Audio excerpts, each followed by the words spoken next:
My guest today is Piotr Cywiński. Piotr is a professional historian, and for the past 15 years, he has been the director of the Auschwitz-Birkenau State Museum, which in 2019 saw over 2.3 million visitors from around the world. Piotr, thank you for joining us. How are you doing?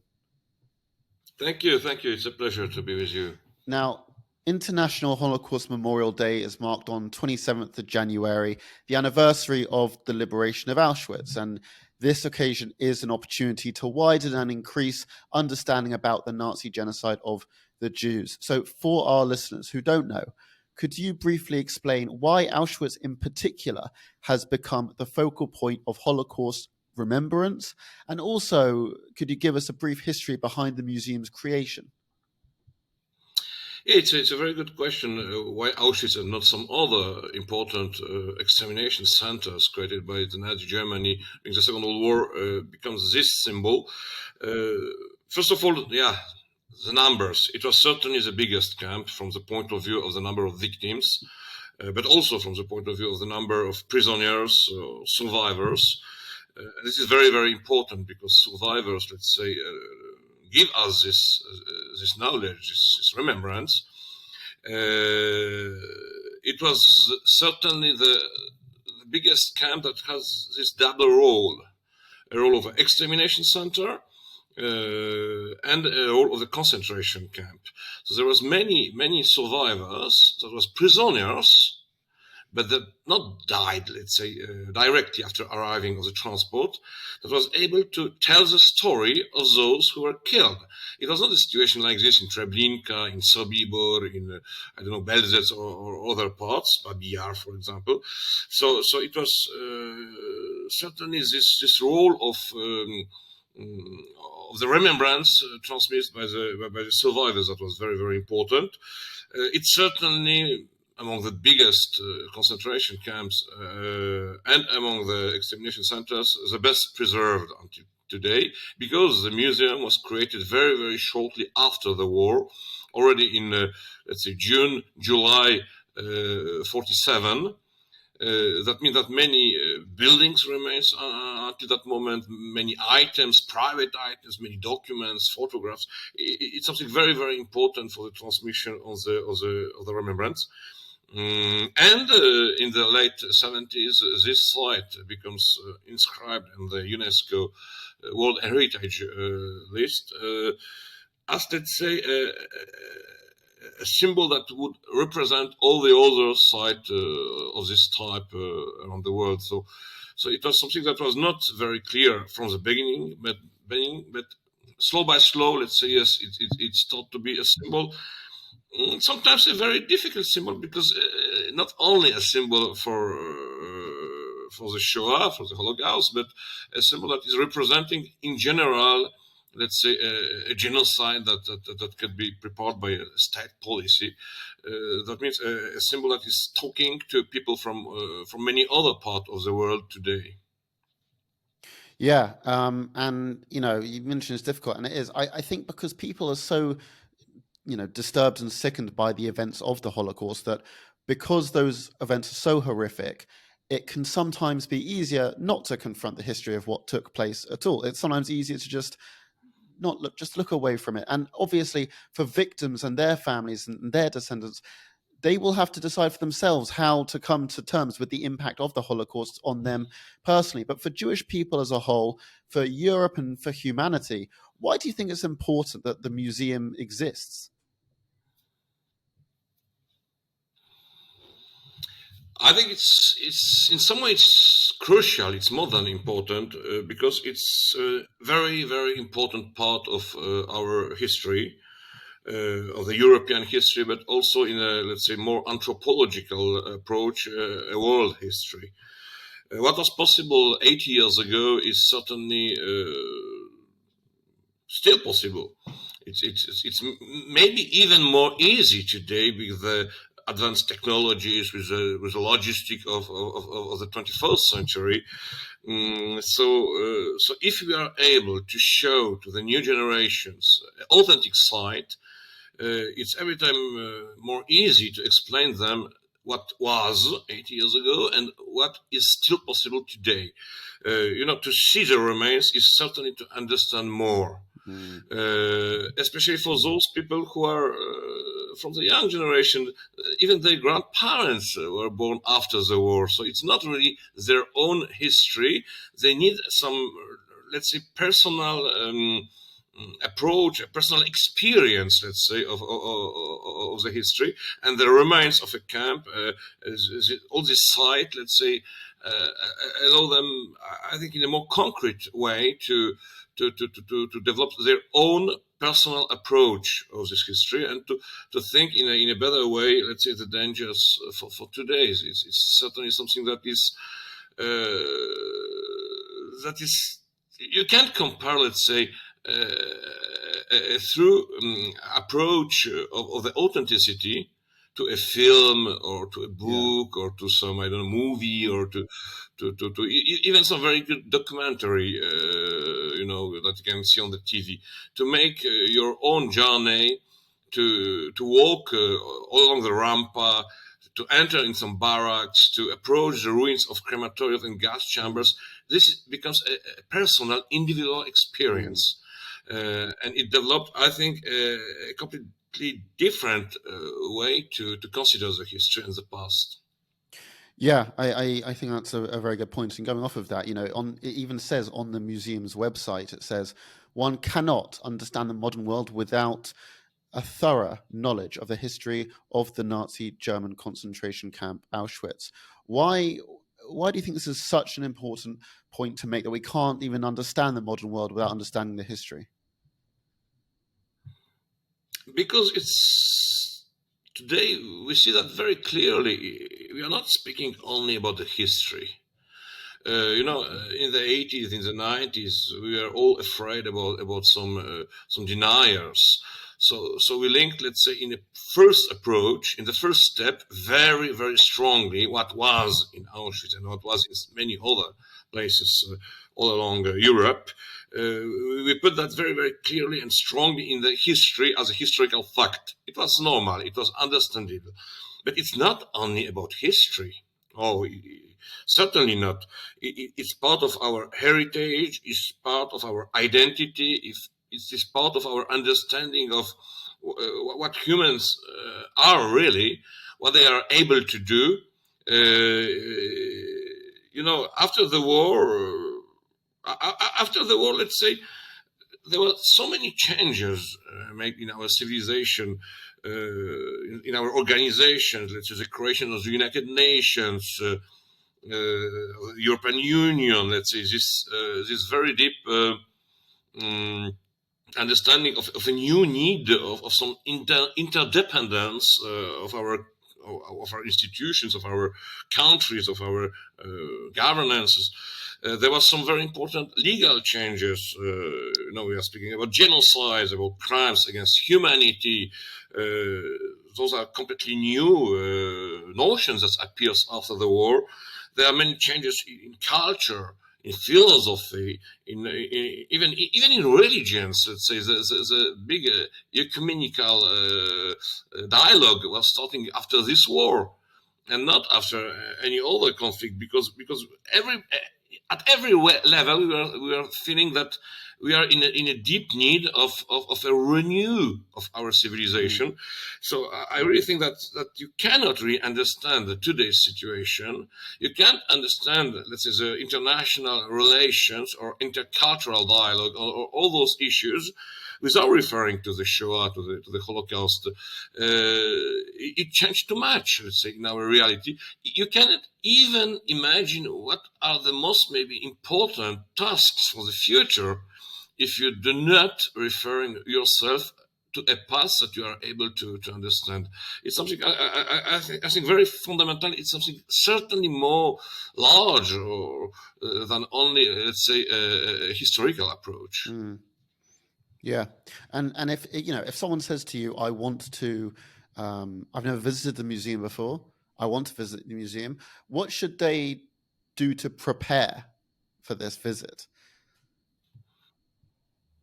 First of all, a good preparation is something fundamental. We see that among schools, among classrooms. You know, when a class arrive here and those, I don't know, 25 or 30 teenagers were not prepared, they see and they understand less.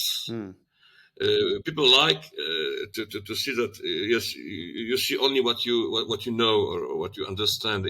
Really, yes. Let's say we can say something like this with a visit of an authentic site. If a group is well prepared, certainly all what they will see, understand, or their reflections will be certainly deeper. If you are surprised by what you see, you cannot have your own deep experience of the site. So I think that the best preparation is probably by books, by testimonies and memoirs of survivors, of course. If you read some word of survivors who explain what's happened on the middle of the rampa during the selection, and after you are exactly on the same place, you see more. Really, I think that the best is to go through the books written by survivors. But also you can find some very good today materials, education materials on our website or some other website. I don't know, Yad Vashem, United States Holocaust Memorial Museum. You can visit, of course, some other memorials or museum dedicated to this history in your country. I think it's very important that, for example, people from France, before they go to Auschwitz, they can see, I don't know, Drancy or Maison d'Isieux or the Memorial de la Shoah in Paris, you know, in order to make the junction between what happened in their reality and at the end of this transport here in Auschwitz. You know, I think it's a part of the 20th century that was certainly the most work by historians, educators. It entered 2 decades ago in the curricula, or 3 decades ago in the curricula in the schools. So you can really find many ways to prepare yourself.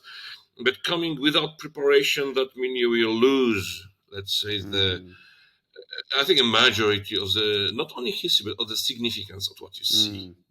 Yeah, I mean, what do you think is the youngest appropriate age that you think someone could go and take something from it? It's very difficult to say because, of course, people are completely different. You know, some people are coming because they have some family, let's say, links to the Holocaust. Some other are coming from some part of the world when that never happened.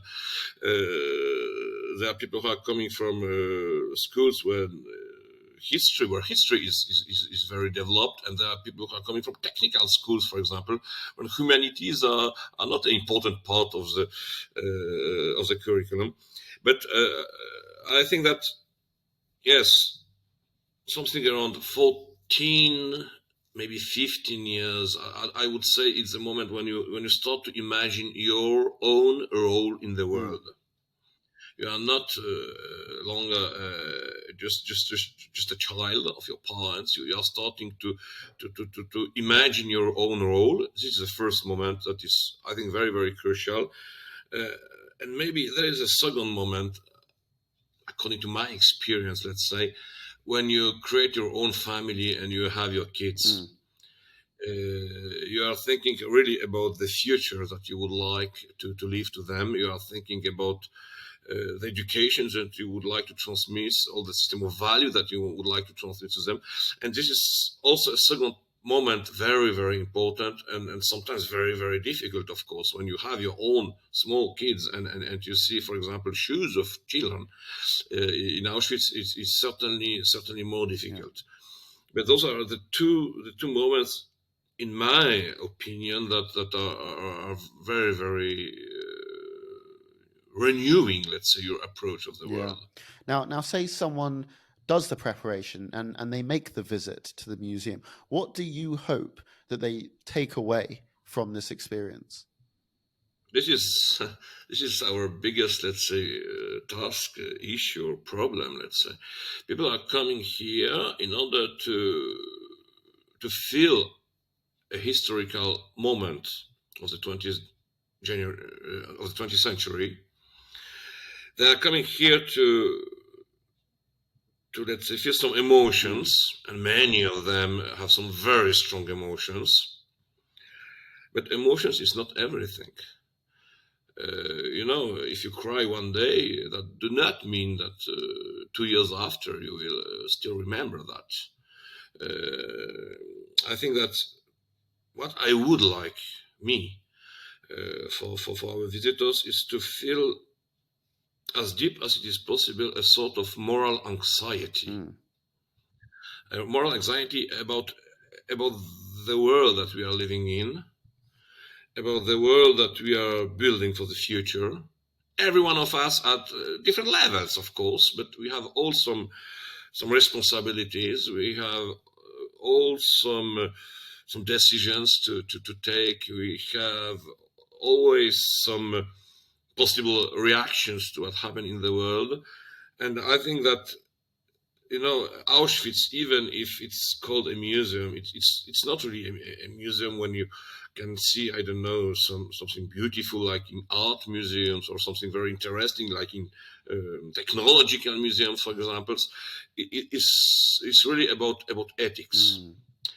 And when we are speaking about ethics, we are speaking about your own choices, and I think that at least this history for the next generations must provide some moral anxiety. Yeah. Now, let's go back to a few months ago when, in October 2021, the museum was vandalized with anti-Semitic graffiti, which included Holocaust denial slogans. And this then prompted a police investigation. Can you talk a bit more about this? I cannot. I'm sorry, but the investigations are still not complete, and so for the good work of the police and some others authorities, I cannot provide more information now. But we are speaking about Auschwitz, so of course there are from time to time some stories like this. But if you walk through the roads, through the streets, through our towns, our cities in Europe, you can see so many inscriptions, some graffitis that are racist, anti-Semitic, that are developing some xenophobia, some hate, let's say, to the others. That I think you can really reflect not only on this example of vandalism here in Auschwitz, but thinking about something that is very, very approach to yourself everywhere. Let's say, unfortunately, it's in one way, of course, there's one people who do some vandalism, okay, but if it appears in so many places, that means it's not an individual problem, but it's a cultural, sociological. It tells something very, very disastrous about our society, that people are using walls to express some hate. Why? We see that in so many places in football style, people are going to a match in order to look on a match. And they express a hate. Yeah. What is let's say the relation between those two facts? To support a team and to express a hate. We are in a civilization that really sometimes is turning in a very, very strange direction. I think. Yeah. I mean, look, let's talk about that. We have sort of seen in recent years, there seems to be a rise of far right or neo-Nazi movements. Is this something that concerns you? Of course. I think it's very dangerous. Not only far right or neo-Nazi, but all let's say, groups that are organized around some some hate ideologies. It can be racism, xenophobia, anti-Semitism. It can be very, very different version of human exclusion, in fact. And if somebody has some, let's say, inappropriate ideas, yeah, it's very bad. But if some groups are organizing themselves around those ideologies, this is something that is thought to be dangerous for all of us, of course. And if you see the possibilities, the capacities that we have today online, in the social media, 20 or 30 years ago, if you wanted to create a group, an association, or an informal group, you needed to find people who want to express the same idea than you. Now today it's completely easy. You don't need to see those people. Those people can come from different part of your country, of your continent, of your world. So the possibilities to act are certainly bigger than it was, let's say, one generation before, or 80 years ago. So, of course, the rising of those groups, if you compare that to the certainly growing of populism in our public life, or in all the countries, it's something that can very easy and very quickly create some very, very dangerous situation. Between the arrival of Adolf Hitler to the power and the beginning of the Second World War, there was 6 years, 7 years, something like this. It's not a long period. If you have the possibility to develop a language of hate, to find some enemies, to develop some propaganda, you need 5 or 6 years to have millions that can follow your ideology. So with the new media, with the social media, with all that is able to be developed online, the situation, I think, is still more and more dangerous than it was 100 years ago. Yeah, and look, in addition to this rise of the far right, there's also been, in the last year or so, people have been appropriating Nazi imagery, Holocaust imagery, to use as anti-vaccination or anti-lockdown, from those movements, and they will call the government Nazis, and we've seen this across Europe in demonstrations. I'm wondering what you've made of this, because this is a relatively new but prevalent phenomenon because of coronavirus.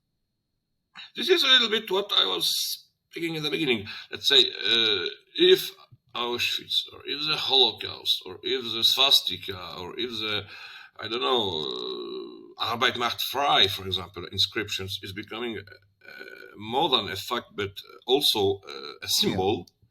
That means that this symbol is used.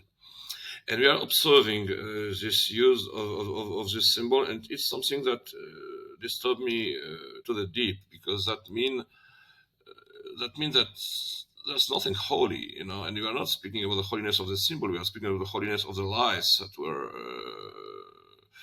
executed here in Auschwitz. You are not playing about a page of the history. You are playing with millions of dead peoples all around the German occupied Europe. If you use that, for, I don't know, defending animals, for example, or if you use that to enter in a discussion about the vaccinations, it's something incorrect. It's something inappropriated, and let's say the sort of changing slow by slow of the significance of those symbols make them certainly less clear. And that's why, in my opinion, for example, I think that Auschwitz, as a memorial, as a site, as a history, has to stay in a way far from politicians, for example. And I would like to see one day that the politics will not enter too easy on those topics, because it's every time very, very. It can be very, very well discussed, but there are still too many people for which it is clearly painful, because it's their own history. Yeah, 100%. And, it's been said that anti-Semitism continuously adapts to new environments and eras. What is your assessment of anti-Semitism in the post-Holocaust era? Yeah, anti-Semitism was present in Europe since centuries, of course. You can find some examples in the Middle Ages and in 16th, 17th, 18th, 19th centuries. But of course, the face of this anti-Semitism changed a lot. Sometimes it was more religious, sometimes it was more economical, sometimes it was a question of, I don't know, a vision of the society, let's say, more or less multicultural. It's very difficult to put all those anti-Semitism in let's say, at the same level. However, all those conducted the European history to the mid-20th century and to the Holocaust. And all type of anti-Semitism has, let's say, had a role in this evolution. And in the post-Holocaust era, let's say, we know what it ends, where it ends. We know where it ends or where it can arrive. If you look, for example, of some very anti-Semitic attack against Israel, saying that it's only, anti-Israelism. It's not no, excuse me, but we are speaking about exactly the same logic that would like to eliminate a state instead of what did the Nazis to eliminate a nation. But it's the same attack with the same arguments, with even the same, let's say, I don't know, same words, same symbols, same cartoons that are published in some newspapers. So the main difference in anti-Semitism today than, let's say, 100 years ago is that now we know where is the end of this road. Despite this, somehow there are surveys that show that ignorance about the Holocaust is still somehow rife in the Western world. There's a lack of education. I'm wondering whether this is something that needs to be addressed. No, I think some very important steps were done in Europe in the last more than 20 years, especially in schools.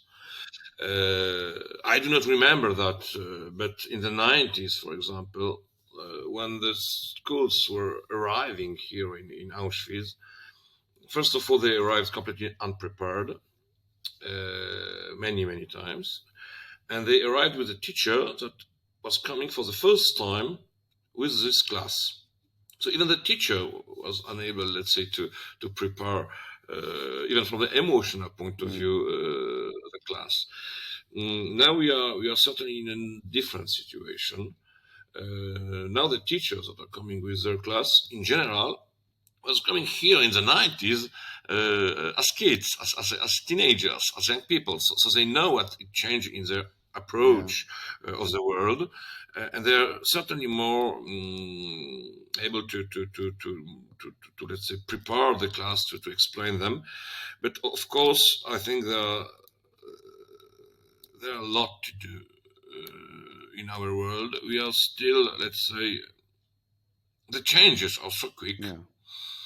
And it's not only technological changes, because all aspects of the civilizations is changing.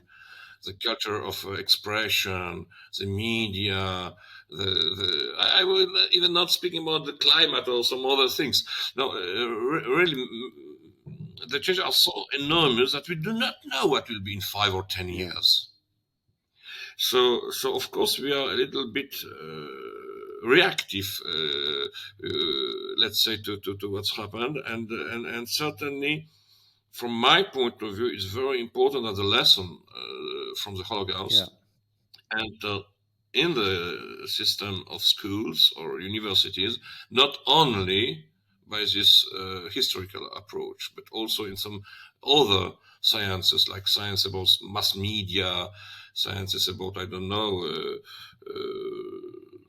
about all politology, or about citizenship, about sociology, about ethics, about religions, of course, also. Because I think that those knowledge cannot be approached only in a historical perspective. History is something that is touching too much about the past, and sometimes I have the impression that the young people has some problem how to find answer for the today's choices in the history. What's the story of Napoleon Bonaparte told you for yourself today? Perhaps nothing. But the Holocaust is not about the Battle of Waterloo. It's something certainly more important from the anthropological point of view. So I think that we have to rethink in a global way how to let enter this knowledge in some other sciences that only history. Well, say people do visit the museum or get some other resource, and it leaves an impression on them. And what lessons do people need to take from the tragedy of the Holocaust to ensure that this never happens again? First of all, never again. It was not something that appears after the war. It was something that was already said in the camp by prisoners during the camp. But genocides still appears around the world. If you see, even today, if you see the Rohingya, if you see the Uyghurs, if you see many other tragedies in the world, it still appears. So we are certainly not speaking only about the past. We are speaking about what we are doing today. And remember the past is crucial, of course, but remember, it cannot be disjuncted from understand the past. And understand it's not for the past, but for the future, of course. The remembrance is not a key for the past. The remembrance is a key for the future. And we are still full of bystanders. We do not feel concerned about what's today in the world. We see growing, has the impression, maybe also for pandemic reasons. We are more, let's say, close on ourselves now. But we see some growing indifference, passivity all around the world. It's not my history, it's Africa. It's not my history, it's the Middle East. It's not my history, it's, I don't know, somewhere in the United States. No, it's very easy to say that. Very, very easy, but this was the biggest problem of the victims of all the genocides. That the rest of the world was falling in a more or less total indifference. The loneliness of the victim, it is something that accuses not only the perpetrators, but all of us. All of us, especially in the world when through the media you can see everything's 24 hours on 24/7 or days in a week lively. You can see, it's not a question of a newspaper that will be prepared in 5 days. No, you can see and make your own reflections really live. So we are living in a culture when the indifference and the passivity has, I think, no more excuses, and this is, I think, the biggest, anthropological task for all our civilization. Yeah. Now you spoke about remembrance not being for the past necessarily, but it's a key for the future. And as we mentioned earlier, 27th of January, it is International Holocaust Remembrance Day, which commemorates the liberation of Auschwitz on this date. How has the museum commemorated International Holocaust Remembrance Day in the past, and what is it doing this year? Of course, it will be different than 3 or 4 years ago because of the pandemic, of the COVID. We hope the central, let's say, actors of this commemoration would still be some survivors that are living, that are with us. It's not a fully ended history. They are still there, and they will be at the central, and at the central, let's say, place of those commemorations. It will be, of course, a hybrid way. We will not make any big ceremony on the site because if, in general, some big groups are dangerous for our health, you can imagine what that means for people who was, I don't know, 19, 94, 95 years old. So, due to the respect of their conditions, we invite everybody to follow our commemorations online, 77.auschwitz.org, or through our, I don't know, Facebook or through our different other channels. I hope that one day we'll be able to recreate some very big ceremonies on the site, because it's important for those people who really feel that they want to participate. But now this year we will be still in a small groups, mainly with survivors during those days. Yeah. Well, before we wrap up, I want to ask, what is coming up for the museum? Well, first of all, the pandemic time was very, very difficult for us. Not only because it was difficult to develop our mission, but for economical reasons. For example, if 1 year you have 2.3 millions of visitors, and the next year you have, I don't know, 500,000, it's a completely different situation. So we are hoping that in a clear future we will be free of this common problem. We are preparing many different other proposals. We have now a creation of a new visitor center. That is something very important, because if we will go back to these big numbers of visitors, we must provide them something more easy, more secure, some facilities. We have also some implementations of new technologies. For us, pandemic show us that we cannot waiting for people that will be able to come here, because we don't know what will be the future, and there are still so many parts of the world that, for different political or economical reasons, cannot travel to the southern Poland, to Europe. I'm speaking about, I don't know, the south of Africa, some countries of Asia, or the South America. It's an enormous trip that is very, very. It costs a lot, let's say, for those young people. So we would like to propose them through new technologies, some guided tour online, but with a real guide, that you can ask some questions to him. Some virtual realities also we are developing now. It will take still some months to be ready, but it's not only because of the pandemic. As the pandemic, let's say, makes those choices for us more clear, that we have to reach those people who are unable to travel. We are still working on the creation of a new main exhibition, for example, or some different projects in terms of communication. But the most important for us is, of course, preservation, because it's the best preserved place like this in Europe. 200 hectares, 155 buildings, hundreds of thousands of documents and objects. The preservation, I think, is our most important moral obligations as people who are working here. for the new generations, for our kids and the kids of their kids. Yeah. It's a leg. Yeah, absolutely. Piotr Cywiński, I really want to thank you very much for coming on Podcast Against Antisemitism. Thank you.